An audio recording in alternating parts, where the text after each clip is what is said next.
안녕하세요. 파산관제인 홍현필 변호사입니다. 오늘은 경북 김천에 있는 임야를 관제인이 매각을 성공시킨 사례를 소개해 드리겠습니다. 이 당시에 채무자가 자녀에게 이 부동산을 증여를 했습니다. 그러자 채권자 자산관리회사가 사행위 취소소송을 제기해서 승소하자 채권자 파산을 신청한 겁니다. 그래서 공유자가 공시지가의 매수 의향을 밝혀 채권자에게 의견을 들었습니다. 고가 매수자가 없을 경우 매수 희망자에게 매도할 예정이라는 의견을 들었는데 채권자인 자산관리회사가 300을 더 써낸 거예요. 최종적으로 1,500만원에 매수했습니다.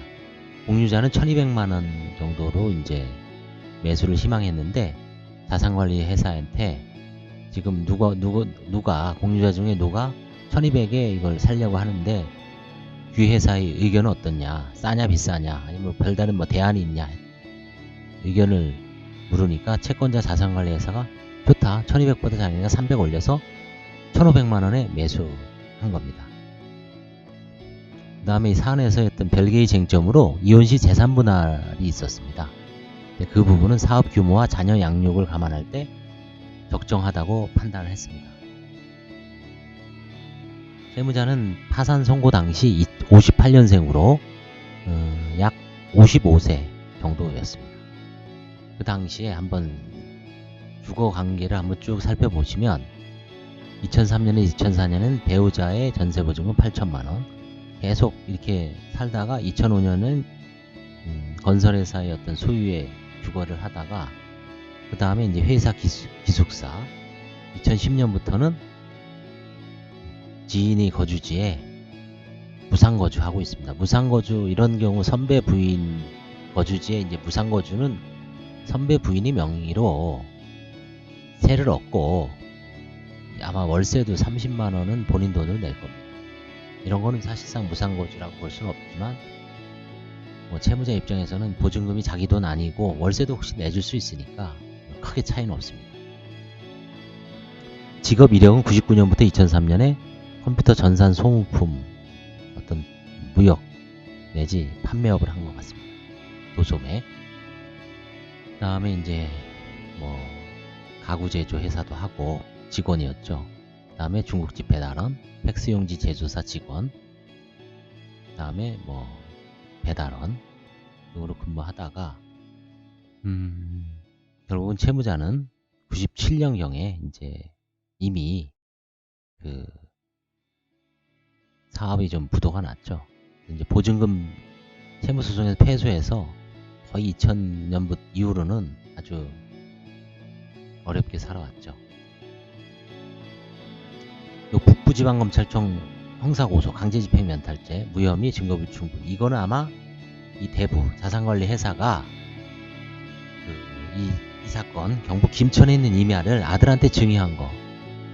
이게 대부분 왜 강제집행 면탈죄가 무혐의 나오냐면 강제집행 면탈죄는 채권의 허위 양도, 허위 채무 부담, 허위성이 있어야 됩니다. 근데 아들한테 양도하는 것은 아들한테 이제 증여한 거지, 증여. 그 증여 자체는 무상으로 아버지가 아들한테 재산을 이전해 주는 거죠. 거기 어떤 허위성이 없죠.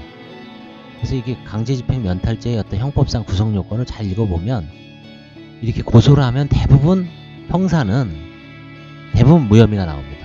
나올 수밖에 없습니다. 그러나 민사에서는 사행위 소송에서는 거의 100% 이기죠. 2005년에 이혼했고요. 그 다음에 이제 현재는 부모님, 그 다음에 딸이 하나 있습니다. 그 다음에 아들도 하나 있습니다. 채무가 많죠. 만, 10만, 100만, 1000만, 5억, 10억, 22억입니다. 그 법인 보증 채무가 거의 22억이죠. 나머지는 별거 없습니다. 그래서 이제 경북 김천에 있는 그 부동산 이분 지분이 80%. 근데 이 지분만 갖고는 힘들죠. 매각하기가. 전 배우자 재산으로는 임차보증금 8천이 있는데 재산 분할은 아마 적정하다고 봤습니다. 2005년에 이혼했는데요. 자녀들이 양육을 했겠죠, 이때. 그래서 한 8년 전이면은 애들이 어떻습니까? 14살이었죠.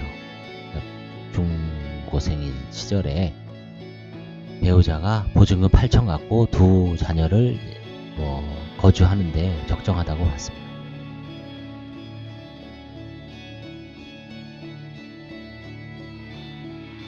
자녀 재산은 이거 이제 사행위 소송에서 취소한 거, 원상 회복된 거를 말하는 겁니다.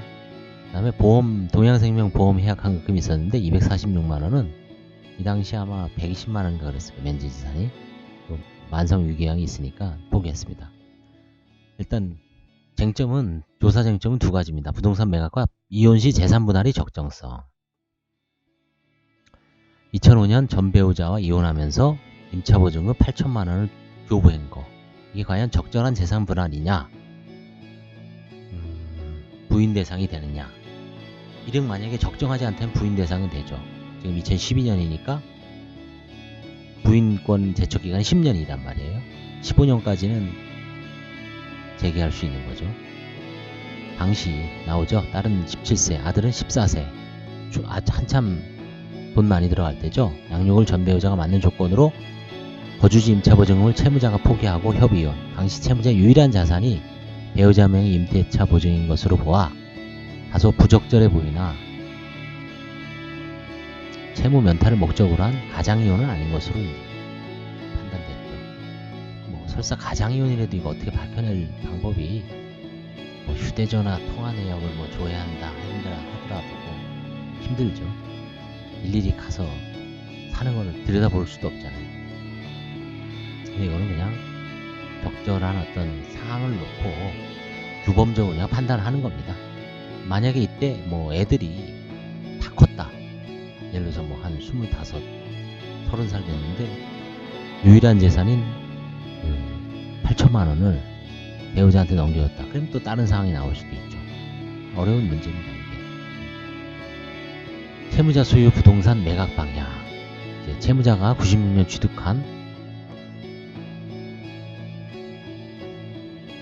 부동산이 두 개가 있었는데 하나는 팔공산 도립공원 인근이고 하나는 속리산 국립공원.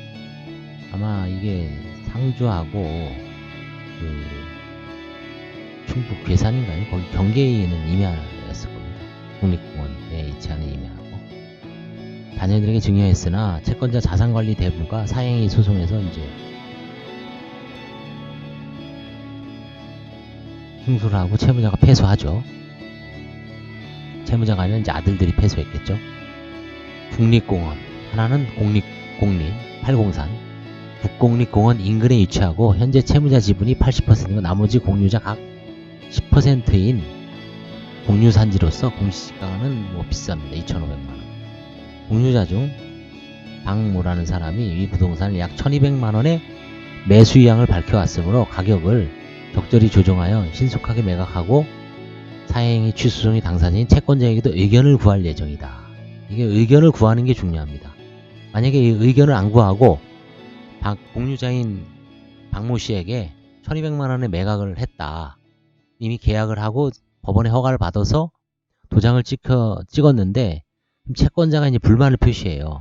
자기네가 열심히 소송을 해서 공시지가 2,500만원 상당의 부동산을 원상회복시켰는데 관제인은 절반도 안 되는 가격에 헐값에 매각을 했다. 공유관계라든가 이런 거는 그런 것 때문에 부동산 가격이 떨어지더라도 채권자 입장에서는 서운하죠. 불만이 있죠. 그래서 이제 채권자한테 이 사정을 알리는 게 이 사건의 포인트입니다. 이거는 관제인 상당히 주의해야 됩니다. 그래서 의견을 들었는데 아까 서두에서 말씀드린 대로 결론은 채권자가 1,500에 사겠다. 1,500에. 그래서 이제 매각일 경쟁 입찰 비슷하게 되었죠. 그래서 채권자는 아마 그거를 사서 세제 혜택 같은 거를 누리는 것 같습니다. 자기네 부실 채권 관련된 정확하게 모르겠지만 그때 그런 느낌을 받았어요. 굳이 1,500만 원을 사갖고 자기네가 무슨 뭐 부동산 투자회사도 아닌데 분명히, 그리고 또 일부 또 배당을 받을 수가 있겠죠. 그래서 이 사건은 포인트는 뭐냐면 무수히 많은 부동산, 제가 지금 이제 부동산 한가 사례에 대해서 이제 별로 가치 없는 지방 소재 부동산에 대해서 지금 한 20개 정도 뽑아놨어요. 그래서 이걸 계속 시간 나는 대로 올리는데, 그 케이스를, 사안을 들여다보시면 결국 한 케이스에서 한두 가지의 어떤 배울 만한 점이 나오죠. 이거는 뭔가 아이디어를 떠올 만하죠. 이 사안에서는 채권자 의견 청취가 중요하구나. 채권자 의견 청취가 중요하다는 거는 사실 뭐 부동산 매각 사례에서는 공통적으로 해줘야 되는 겁니다.